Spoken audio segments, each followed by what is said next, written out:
négatif. On peut être habité par l'un ou par l'autre.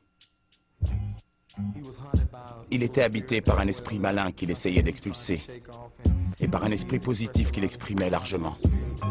Mais chacun, pour moi, c'est comme une pile électrique. Je vois la vie comme un équilibre entre le positif et le négatif. Ensuite, chacun s'emploie à réaliser cet équilibre. Je crois que Pac s'efforçait de gérer ses énergies de son mieux, compte tenu de ses origines, de son intelligence, et en fonction de toutes ses lectures. C'est ce qu'il a reçu du Créateur. Howard Thurman, écrivain, prédicateur et mystique, a dit que les esclaves noirs avaient développé cette grande qualité de ne pas réduire leur espoir ou leur rêve au niveau de l'expérience vécue immédiate. L'expérience vécue immédiate peut être ignoble, vile, elle peut être néfaste et douloureuse, mais l'on doit encourager et nourrir une vision de l'avenir permettant d'échapper aux conséquences immédiates du désespoir. Le découragement naît de l'incapacité à imaginer un avenir meilleur. Tupac disait « Je vois un avenir désespéré ». Ça m'inquiète, car j'ai du respect pour ce qu'il disait, et je crois qu'il était visionnaire. Il avait cette intelligence-là. Tupac était les deux faces d'une même médaille. Il représentait d'une part un formidable espoir quand il parlait de relever la tête, de chercher un Jésus noir avec la Outlaws. On cherche quelqu'un qui fume et boit comme nous, un Jésus noir. Pas un être parfait, mais un saint du ghetto à qui adresser nos prières. On pense à ce passage de l'Épître aux Hébreux. Nous n'avons pas un pontife impuissant à compatir à nos faiblesses. Donc, Tupac était en quelque sorte l'expression séculaire d'un débat religieux intemporel sur la possibilité de s'identifier à un Dieu qui s'est fait homme. Ce qu'il cherchait était enraciné dans le désespoir qu'il connaissait. Pas une incarnation d'une blancheur synonyme de perfection, mais d'une forme plus tangible, plus proche de lui. On cherche un Jésus noir, c'est-à-dire une image à laquelle opprimés et déshérités peuvent s'identifier. Le Jésus noir est une image nouvelle, à la fois dans la tradition littéraire noire en tant que réaction à la souffrance et en tant que réaction religieuse. Il ne s'agit pas du Jésus historique, ou s'il l'est, c'est le Jésus dont on n'a jamais parlé. C'est une création irrespectueuse qui déplairait aux exégètes. On ne veut pas un être parfait. Comment? Mais Jésus est parfait, non? Quelqu'un qui fume et boit comme nous. Un Dieu qui fume de l'herbe? Jésus tire sur un joint? Ce n'est plus de l'irrévérence, mais du blasphème à l'état pur. Au sein de ce blasphème se profile autre chose. Une tentative essentielle de rendre Dieu accessible. Cela déclenche les foudres des fanatiques. Mais il s'agit avant tout de christianisme, un lien humain entre Dieu et l'humanité. Tupac Shakur se livre à la désacralisation d'un mot essentiellement sacré. Ce blasphème aurait donné lieu à un autodafé sous l'Inquisition. On aurait pendu Tupac. On l'a pendu, au sens figuré. Je crois qu'on m'a attaqué plus que je ne le méritais. Mais c'est pas un problème pour moi, car je serai toujours un combattant, un soldat. Rien ne m'arrêtera sauf la mort. Donc, tout ce que je pourrais dire aux autres, ce n'est pas « j'ai la réponse, je vais vous l'enseigner ». Je n'ai pas les réponses. Je parle de problèmes qui me touchent et qui touchent la communauté. J'essaie d'adopter le point de vue d'un observateur. Parfois, je suis observateur, parfois acteur. Et d'autres fois, ce sont des fables avec une morale ou bien un thème sous-jacent. Il avait une vision profonde.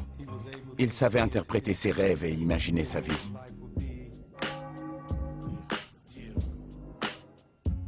Beaucoup pensent qu'il a vu l'icône qu'il deviendrait. En tant que leader noir, il ne pouvait nier l'aspect religieux des militants du passé, la plupart d'entre eux ayant connu une mort violente. Pour moi, Tupac était un genre de théologien né, doté d'une formidable insolence. Il a incarné et exprimé une quête de sens des Noirs au cœur de la souffrance. La musique permet de communiquer en touchant à l'essentiel. Elle donne un sens à la souffrance ou une raison de vivre. Tupac étudie tous les grands auteurs et leurs méthodes de communication. Ce qui m'inspire musicalement, c'est par exemple Don McLean, avec American Pie, Vincent, ou encore les pièces de Shakespeare, des œuvres profondes sur la nature humaine. Lauren Hansberry avec Raisin in the Sun, c'est ce que j'ai envie de faire. Marvin Gaye. À l'instar de toute la culture noire, le hip-hop prend source dans la religion. Après avoir critiqué la société, c'est à la communauté religieuse qu'il s'en prend. J'ai été à l'église, je piche pas, c'est des sournois. Il dénonce déjà une contradiction entre l'idée d'être au service de la population en tant que religieux et le fait de se faire exploiter par des prêtres mal intentionnés, des prédicateurs. Le principe créatif de représenter la réalité du ghetto trouve son origine dans les luttes sacrées du passé. Je n'ai pas besoin de le dire, il suffit d'écouter ma musique, et là... Keeping it real est dérivé de la ferveur de la religion traditionnelle noire. Je veux vivre la vie que je chante est une citation de Mahalia Jackson. Citation de la culture gospel dont Tupac s'était éloigné. Il se l'est approprié, permutant le gospel avec la thug life. Pour Tupac, thug life signifie la haine que vous donnez aux enfants vous revient en pleine gueule. Nigga signifie ne jamais ignorer d'atteindre ses objectifs. Ces acronymes détournés de la thug culture, celle des noirs de la rue et de la vie du ghetto, il les a parés d'une ferveur religieuse, dotant ces thugs et niggas d'une énergie transcendantale, les faisant participer à un élan positif universel. Je donne le meilleur de moi-même pour la communauté. J'en attends son soutien en retour. Si je me sens pas soutenu, j'irai sûrement pas faire tampon. Si je sens qu'on me soutient, je fonce. Pour la thug life comme pour la communauté. Mais dès qu'on me tourne le dos, j'en fais autant. Et c'est terminé. Tupac représente d'une part le voyou, la négation nihiliste d'un sens possible à l'existence, et d'autre part, une espèce de saint du ghetto capable d'une transcendance à résonance universelle. En effet, il avait le sens du yin et du yang, du mal et du bien. Il comprenait surtout les forces vitales bouillonnant au sein de la culture noire, des forces contradictoires. Pour Tupac, l'image du thug a toujours été une métaphore, une représentation, un symbole. Tupac agit toujours comme un formidable paratonnerre pour la conscience révolutionnaire et pour la thug life qui inscrit cette révolution dans les conditions de vie des plus défavorisés.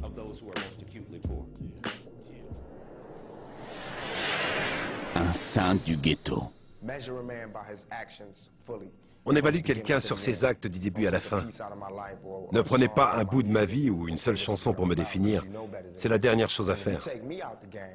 Si on me met sur la touche, je te raconte pas comment est le suivant. Il vaut mieux pas qu'il me remplace, parce que ce mec-là, il est sans pitié.